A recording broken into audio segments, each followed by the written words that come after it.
What's up, everybody? My name is Brad, and today I've got another book review for you. Today I'm going to be talking about The Cult Called Freedom House. It's Sophia Ray Book 1, and this is by Stephanie Evelyn. I read this in ebook on my Kindle. That's why the picture's up here. I don't have a physical copy. But I want to say thank you to Stephanie, the author, for sending me a digital copy of the book. She was reaching out to people on her Twitter, looking for people who would be interested in reviewing the book. I was like, over here, I'll do it. But she was kind enough to send a copy my way, so thank you for that. I really appreciate it. Speaking of Twitter, a lot of people that I follow on Twitter, sort of the horror circle I follow, have been raving about this book, saying how great it is, and it did not disappoint. This is Stephanie's debut novel, and it does not read like a debut novel. It totally reads like an author who has a few books under their belt already, so major kudos to her. It's simply written, but that is not a negative. A lot of first-time authors, I feel like, try to overwrite. They're over-describing things, using a lot of flowery language just to fill the pages up, but that was not the case with this book. It's simple, there are great descriptions in it, but it's a very snappy read. The chapters are pretty short, and it left me, I would finish a chapter and immediately want to jump into the next one because I was enjoying the story. I've connected with the characters. I was very sympathetic towards the characters, and I was needing to know, what was going to happen next. So it was, like I said, it was simply written, which is a good thing for the book. There are a few main characters, or there's at least two main characters, I feel like. There's Sophia Ray, Officer Sophia Ray. She's a police officer, and she is haunted by a traumatic event from her past, that comes back to haunt her, it seems like on a daily basis, and that informs a lot of her decisions on how she handles things in relation to this story. And then there's also Samantha Watson. She's a 14-year-old girl. Her home life is garbage. Her mom is a drunk. Her mom's boyfriends are violent, and they're drunks as well. They beat her mom up. There's never any food in the house. It's just filthy and gross. And Samantha, she's just wanting to escape. She's wanting to run away, to be free of the life she's living. And that is what draws her to Freedom House. As the title of the book entails, this is a cult story. And we know from real life cults that things most of the time don't end well. So Stephanie did a great job. It's a very dark, sort of ominous, foreboding book. Because things from the very first chapter, it's not going to end well for people. Just from what happens in the first chapter. And Stephanie does a good job of sort of layering that as the book progresses and building up towards this great climax at the end of the book. Like I said, it's a cult book, and from real life experiences, cult situations do not end well. With Manson and the Jones cult, I can't remember his first name. I want to say it's John Jones, but I'm not for sure. You can yell at me down in the comments because I can't remember his name.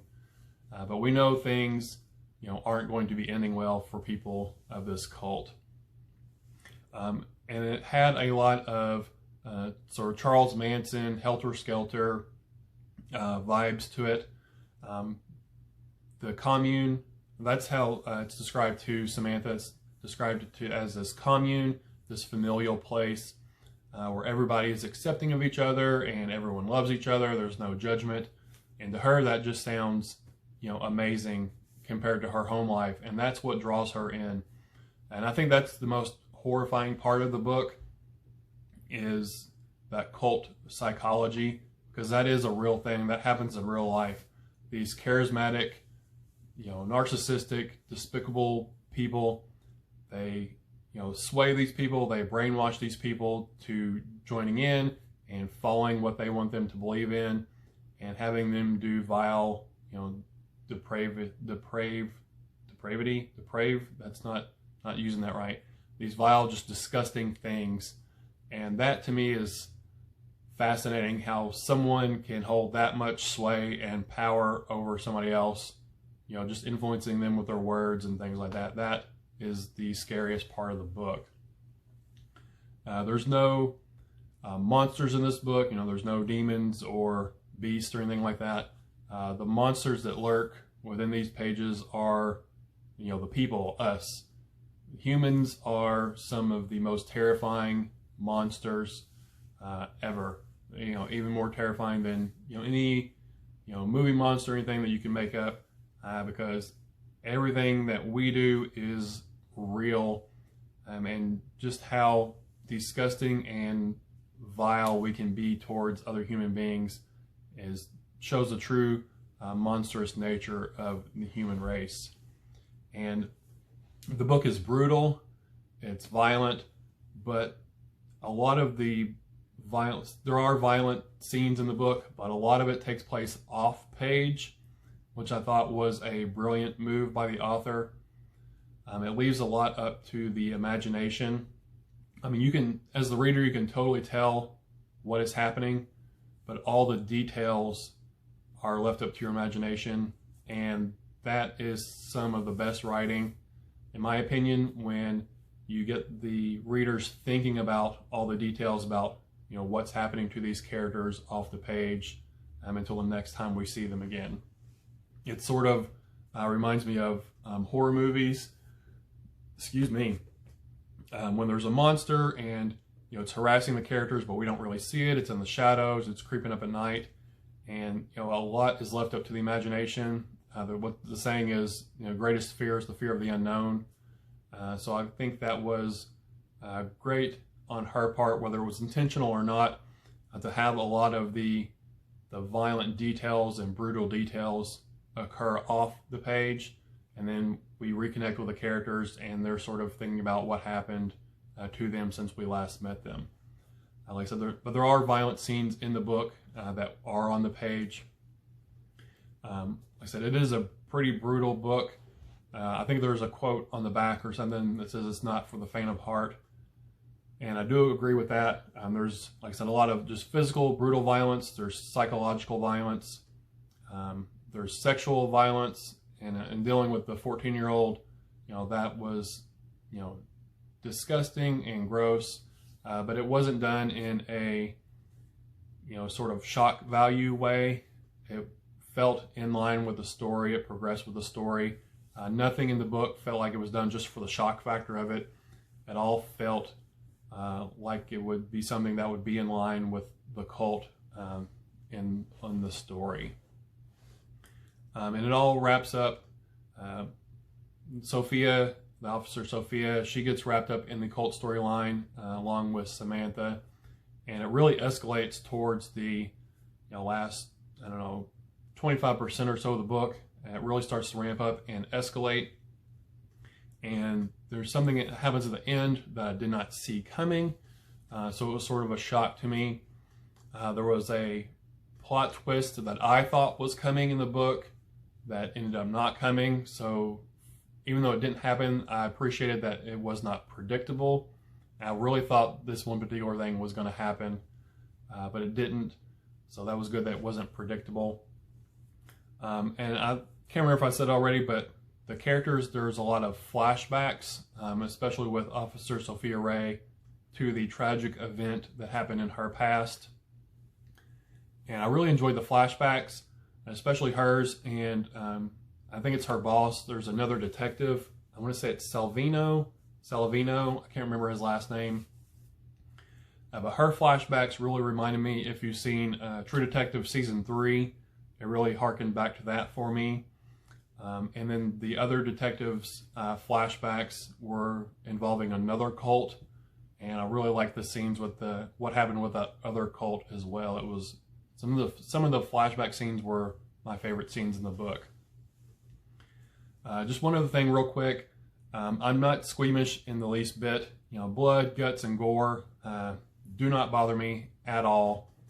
But there is a part in the book that was the grossest thing I think I've ever read on a page.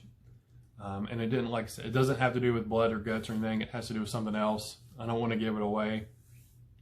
But I had to put the book down and take a few deep breaths to try to keep from gagging before I dove back in and finished that little part.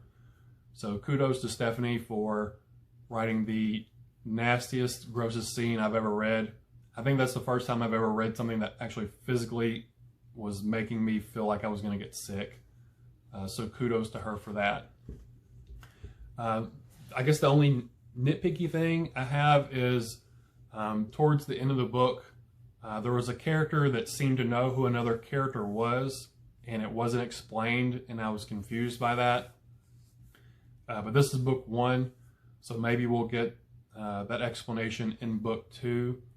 But it's sort of, if the character knew who this other character was, it sort of broke the plot a little bit at the end.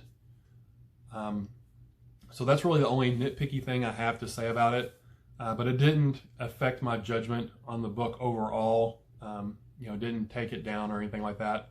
That was just something I noticed, and maybe I missed it. But it was just sort of confusing to me how they knew who this other person was. But other than that, this is a fantastic book, an amazing debut novel. I gave it 4 solid stars. It's a great book. If you're into cults at all, you know, if you are fascinated by, you know, Manson, Helter Skelter, you know, any of the cults like that, then this is definitely a book you should not miss. You should definitely check it out. Again, this is The Cult Called Freedom House by Stephanie Evelyn. I highly recommend it, and I am totally looking forward to book 2. I think it's supposed to come out early in 2020 sometime, so I'm really looking forward to that one. If you've read this book, I'd like to hear your comments and thoughts about it down in the comments section below. But I think that's all I have to say about it. So thanks for spending your time with me today. Again, my name is Brad, and I'll talk to y'all later. Bye.